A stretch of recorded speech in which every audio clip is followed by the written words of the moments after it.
বাঙালিদের খুবই পছন্দের একটা রেসিপি বড়ি পোস্ত। এর জন্য আমি 50 গ্রাম নিলাম বড়ি আর 3 টেবিল চামচ পোস্ত। পোস্তগুলোকে আমি 10 মিনিট জলে ভিজিয়ে একটা পেস্ট বানিয়ে নেব।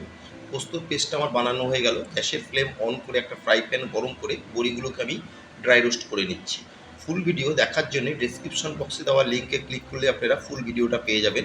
বড়িগুলোকে আমি মিনিট 7 একটু ড্রাই রোস্ট করে নিলাম। দেখুন বড়ির কালারটা চেঞ্জ হয়ে গেছে। ভেজে নেওয়া বড়িগুলোকে আমি একটা প্লেটে তুলে নিলাম। একটা সসপ্যানে জল গরম করে এতে দিয়ে দিলাম পরিমাণ মতো নুন, কোয়ার্টার টেবিল চামচ কালো জিরে, কোয়ার্টার টেবিল চামচ রেগুলার লঙ্কার গুঁড়ো আর সামান্য পরিমাণে হলুদ দিয়ে জলকে ভালো মতন আমি বয়েল করে নিলাম। বয়েল করে নেওয়া জলে এখন আমি দিয়ে দিচ্ছি ড্রাই রোস্ট করে নেওয়া বড়ি।